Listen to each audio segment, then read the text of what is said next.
Hello everyone, hello YouTube. This is Justin from Risk Parity Chronicles with an explainer about Shannon's Demon.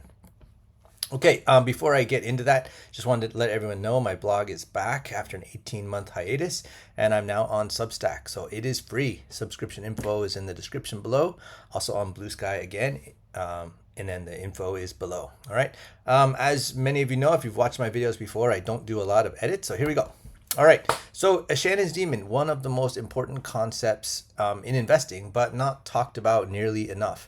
It's one of the bedrock principles, really, of risk parity and decumulation portfolios, but doesn't really have as much of an impact in the conversation as it really should. I have written a pretty long Substack post all about Shannon's Demon and how investors can take advantage of it, and answering some questions and showing some examples. So it's pretty long. So I made this YouTube, which will hopefully be more manageable, just to go over the basics. All right. So what is Shannon's Demon? It is a mathematical concept applied to investing in which uncorrelated assets, when strategically rebalanced, will form a portfolio that can generate more long-term growth than either asset on its own. So if you think about it, and the piece I talk about how it's just a way of kind of saying that a portfolio can be greater than the sum of its parts, or the average of its parts, really. So suppose that you have two assets that are not correlated with each other.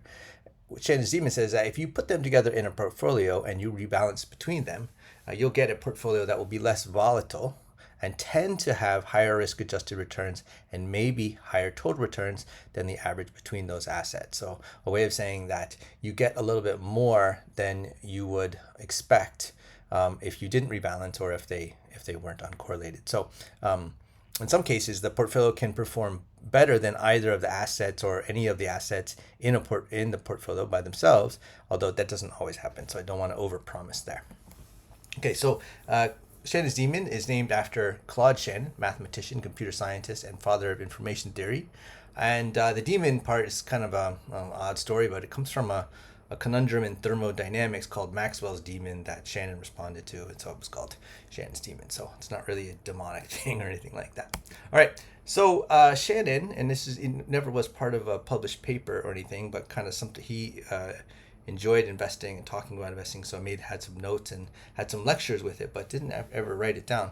But he originally proposed kind of a thought experiment, a coin flip game, and in the game, you put your stake in, and you get a 50% bonus, so plus 50% if the coin winds up heads, but the house takes a third of your stake if it comes up tails. So as you can see, or if you think about it, this winds up being canceling each other out. So one heads and one tails is going to get you right back to what you started with. The expected return for this game on average would be 0%, because if we assume that the coin is going to be fair, then we could do a million flips, and we're going to hover around 0%. Okay, so it is random, so you never know, but we'd expect about a 0% return if you do that. And and here's an example of how that game might look with 10 flips. I kind of jumbled them up and got equal numbers of heads and tails. You can change the order, you can do what you want, but you have 5 heads, 5 tails, you're going to wind up back at $100. So really no point in the game. Now Shannon's insight was that you can approach the game a little differently. And he said, well, what if you bet half your stake before each flip? Then you keep the other half in reserve in cash, and then you rebalance heads or tails, whatever. You rebalance after the flip between your stake and your cash, right? And what he noticed is that if you do this, you can achieve a positive expected return with sort of a greater expected return the more times you flip. Okay, so again, you can't control that the coin flip will always come up exactly 50% heads, 50% tails, but assuming that that's true, you can kind of expect to get positive return even if both parts are at 0%. And this is quite the revelation, right? That you can create positive return out of two things that don't have any expected return. Okay, so here's an example of how that works. And the tail's a little complicated, but if you just look here, that's sort of the rebalanced amount, and then it goes here. Here's what happens. And so in this case, your heads would have won. You know, you would have gotten a little bonus there. You then go back and you rebalance. Okay, you lost there, you rebalance, and so on and so forth. And you wind up with, instead of $100, you wind up with $122.64 after 10 flips, as long as they're 50% heads and 50% tails. So Shannon's insight was also that this expected return increases the more times you play. There's a great graphic from article written by Richmond Quantitative Advisors, and they have a really nice graph in there which has 100 simulated sort of games of 1,000 flips, and you can see right here that pretty soon they're pretty much all positive. There's a couple outliers. There's this one green one. It took about 650 flips, but this is the outlier. But look, the broad trend is always going to be, well, not always. The broad trend is to be more to be positive. Okay. In the blog post, I go over another example, which I'll just mention briefly here, but I had a 50% stake or 50% portion in S&P 500, 50% in gold, had rebalancing between them. Now these assets are non-correlated with each other. They're not opposite each other, but they tend to move in their distinct directions with no reference to the other. So they're non-correlated. And with a 50-50 split, you might think that the return of this combined portfolio would be, half similar to the S&P and half similar to gold, and that the performance would be the midpoint between them. And if you don't rebalance, it will be. But if you can rebalance when either one ventures away from its sort of target of 50%, you get a portfolio that is more stable than either one on its own, and in this case does better than either part on its own. So you get a portfolio combined that actually does better than either the S&P did or gold did. Now this is a big deal in this case, but it doesn't always work like this. The total return part is, I'd say, a tendency. It happens a lot, but it's not a rule. It's not that you're guaranteed to always have a better return. It depends on the performance of the assets and other factors. So here's the real world example of this 50-50 approach. Here's S&P on its own, gold on its own, unrebalanced. You can see it's the midpoint of those two numbers. But then look, if you have a monthly rebalance of that, you get a compound annual growth rate higher than either one on its own, while also being the least volatile portfolio of the four possibilities. Pretty cool. All right, so that's the math and the theory, but how do we put this into practice in our portfolios? This is probably a more important consideration for investors in the decumulation phase, those who are, say, more concerned with portfolio stability instead of just total return. If you are young, or if you are just totally focused on total return, then it might just be a better idea to just think whatever you think is going to be the one that returns the most and put your money there. But if stability becomes a important factor for you, then Shannon's Demon really is a really important concept. Okay, so with Shannon's Demon, the higher returns aren't always there, but the stability is. Okay, so a couple things you do need to know if you're going to put this into practice is that it really depends on uncorrelated assets. And that means that these are assets that don't mimic each other. So we may think of Coca-Cola and Pepsi as sort of, different assets. They're different companies, however, they're different companies, but they're actually, for the most part, the same. Their market performance is a lot more similar than it is different. If we look at your big tech companies, they tend to rise, all things considered, rise and fall together. So having a lot of, having a portfolio made up of things that are similar won't involve as much of the benefits of Shannon's Demon. So ways that you can check to make sure your asset classes are less correlated is to use Portfolio Visualizer. Over there on the top right under the analytics part, there's a group of things called Asset Analytics, and you go right down here to Asset Correlations, and you can plug in different I like to use broad-based ETFs to represent the asset classes that I'm looking at, and you're just looking at what numbers they spit out. And you'll get a number between +1 on the high side, and I wrote here not good, but what I mean is not good for taking advantage of Shannon's demon. They might be fine assets. They might be great, but they're not going to give you a lot of rebalancing bonus that non-correlated ones would have. So you get a number as high as 1, and then -1 would be the lowest. That would be wonderful if you could find one with a -1 score, be anti-correlated, and still have a positive return, but that's non-existent. So the kind of lowest you'll see out there is 0.3, 0.4, a -0.3 or -0.4. That's like the bottom I've ever seen. That's something you can invest in.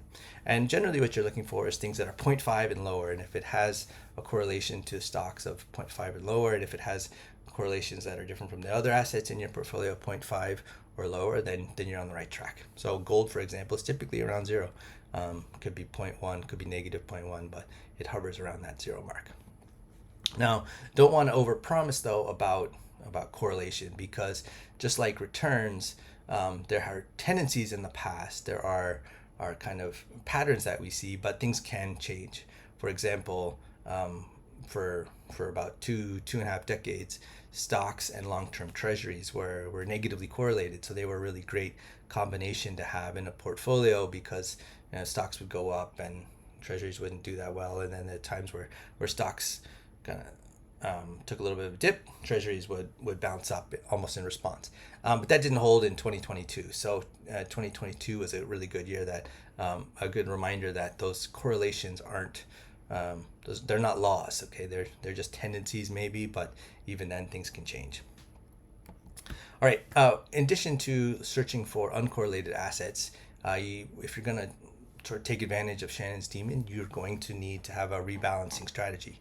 Now, if you just let the assets ride, then you're kind of like the coin flip game that we started with. You just let your things go, and you don't get any strong benefit of Shannon's demon. So with rebalancing, there are different ways to do this, and it's one of those things where it always looks easy in hindsight to know when you should have rebalanced, but as you're going along, it can be very difficult to know when you should. It's not really a solved question in investing. A lot depends on the behaviors of the different assets involved.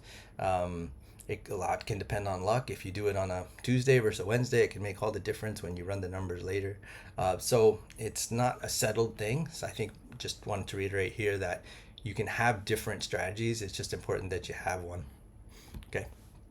Now, why is it so hard sometimes for investors to rebalance is because it can be very sort of counterintuitive to do what the rebalancing tells you should be doing. So if an asset has been growing like gangbusters, it's very hard to then go, okay, now's the time to sell, because your natural inclination is, well, what if it's going to keep going up? Maybe I should sell later. Likewise, when something has gone through, say, a really terrible 4-year period, you probably feel more of a pull to sell out completely instead of buy more. So it can be very hard to actually follow through with the rebalancing strategy, even if you have one. Okay. However, the rebalancing in those kind of cases is good discipline. If those assets are going to follow historical patterns, then then when it's super high relative to the other assets in your portfolio, that's a good time to take some off the table. When something has struggled for a while, but it has a long-term expectation that it's going to do well, that's actually buying low so that you can sell high later. All right. So with rebalancing, 2 general ways. One is calendar based. You just by the calendar, it can be, the 10th of every month or whatever.